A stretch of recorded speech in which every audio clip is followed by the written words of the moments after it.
Major Nziogwu, can you please give me an account of the night of the coup in Kaduna? Well, it's rather something like the longest day. We started this off on the night of the 13th of January when a night exercise was planned by the military college, which I command. We took our troops to the ground and taught them how to do night attacks. We didn't tell them what we were planning for, but at the end of the exercise we took them out and showed them various places where they were to stand and just remain in the vehicle. Next day we went out again for the same type of exercise, and at the end we issued them with ammunition this time, live ammunition, and told them that they were going back to the same place as they went yesterday, but this time they were to get certain people. And they were with you, were they? Oh, of course they did. Oh, they all supported us. Did the Sergeant Owner himself attempt to fight? Well, no. We didn't see him until the time we actually shot him. He ran away from his house when we fired the first few shots of anti-tank gun into the building. The whole roof was blown up and the place was set alight. Then we went to the rear of the house and started searching from room to room until we found him amongst the women and children, hiding himself. So we sort of took away the women and children and took him. Now, what are your relations with General Iramsi in Lagos? Well, very good. He's my boss. I have always been under him, and I still am under him. There isn't really any problem. A few misunderstandings arose, but this was due to the publication in the press and by announcements over the radio. At one time they started calling us in Kaduna rebels, whereas in fact the revolution was all a planned affair all over the country, and many other people were killed.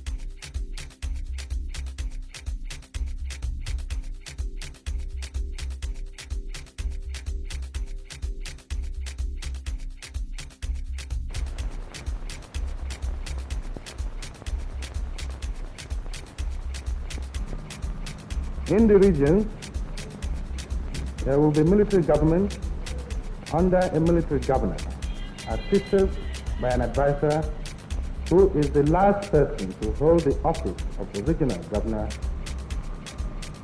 The normal function of government in each region will be carried on by the permanent secretaries in the region, and they will be directly responsible to the military government there.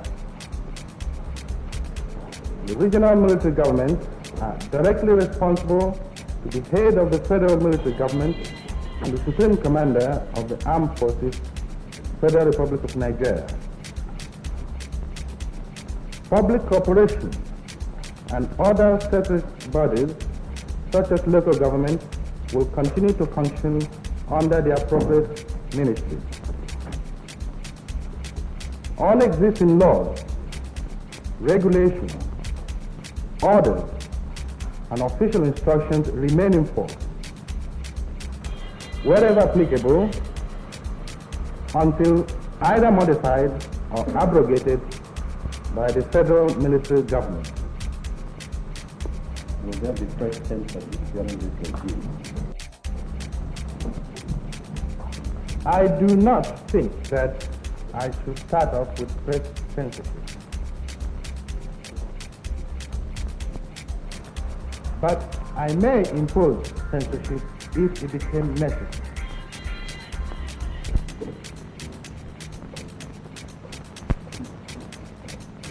My main concern is to restore law and order as soon as possible.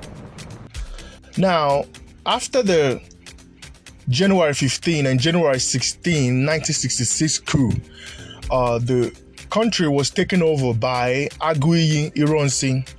Okay, now, and he came and made an announcement on January 17th, which was the third day after the 15th, 16th, 17th. He came and made an announcement, basically taking over the country. And if you watch the video where he was making this announcement, the video first shows outside, and then They're showing inside the house, and then they start with these people. Who are these people? Who are these people? Okay, these are people that came from the British Empire. They are okay, 6 years or 5 years and 3 months after Nigerian independence. Who are these people? Why are they still there?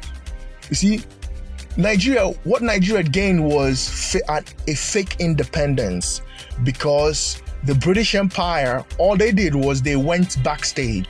France did the same thing to the Africans that they colonized. They just went backstage, okay? And just like Fela Kuti said, go listen to a Fela Kuti song called ITT, International Tif Tif, okay? Go listen to that song. In that song, Fela said that what they do is they put one African man, specifically an African man that is dumb. They put the African man in front of the stage. Okay, this is what they do. They put the African man that is dumb, the one that is less intelligent, they put that one in front, and they all go backstage. And that's what the Europeans did. All they did was they went backstage. They went backstage and stayed there, and were running things. They are the architects. They are the hidden governments. They are the invisible government governing your government. Okay? They are the invisible government that is governing your government. Okay? So they did not leave. They did not leave in 1960. What you got was a fake independence. They were still there. Okay? But then they were backstage doing things. You understand? Your presidents are selected. They are not elected.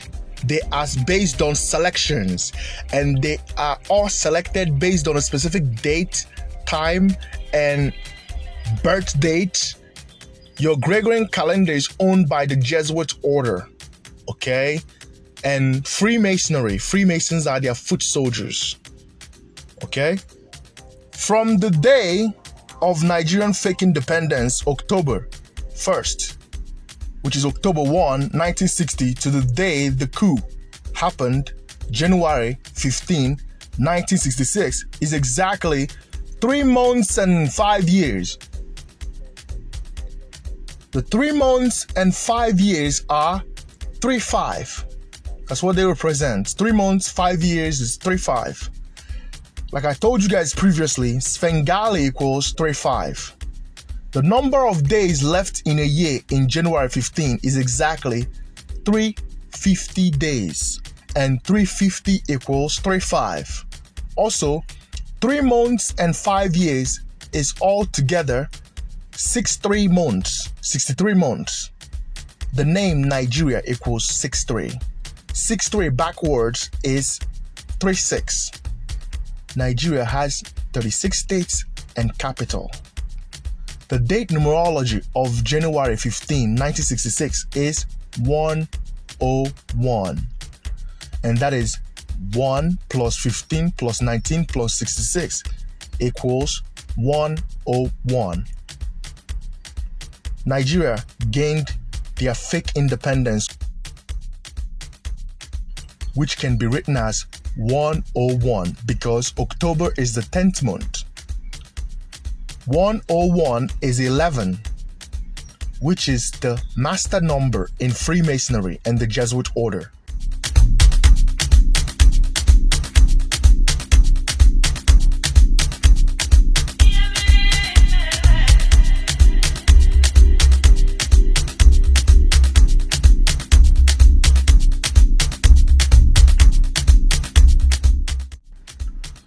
All these codes are used by the architects of the dream world, the architects that create fake realities, wars, and corruptions. They use these codes to esoterically record their signature and their deeds. Some of the assassination operations conducted by Nzogwu on January 15, 1966 were called Operation Damisa and Operation Zaki. The first operation was called Damisa, This was on January 15, which is 115, like I previously told you guys. Damisa equals 47 and 115 in reverse. 47 is a major code connected to Freemasonry in connection to the 47 problems of Euclid. The 115 is also connected to Freemasonry and the day of the event. Freemasons equals 115, Masonic equals 115. British Empire equals 151, which is also connected to 115, because January 15 can also be written as 15th of January, which is 151. Ironsi was killed. The date numerology of this day was 7 plus 29 plus 19 plus 66 equals 121.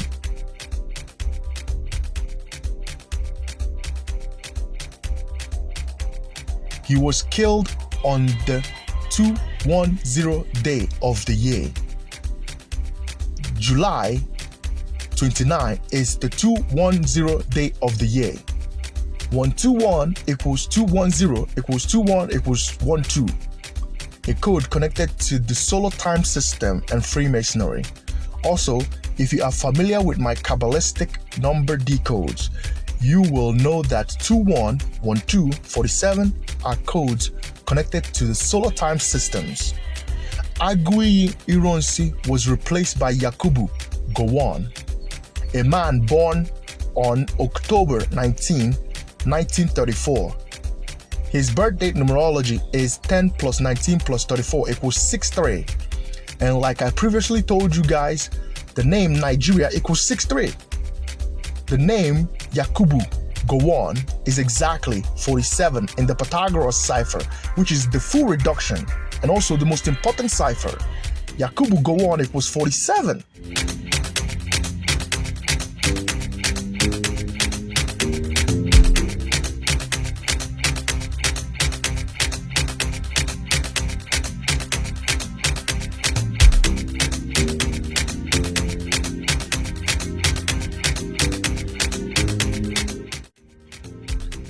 And like I previously said, this is a code connected to Freemasonry controlled by the British Empire.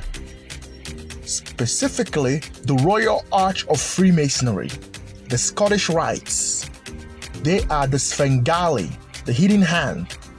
The hidden hand, which is the Svengali behind the transatlantic human trafficking, the scramble of Africa, and the colonization of Africa, are the Scottish Rites, the Royal Arch of Freemasonry, and the Jesuit Order.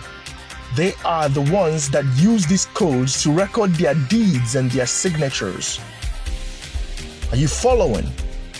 And Gowon is the beginning of the Nigerian Civil War.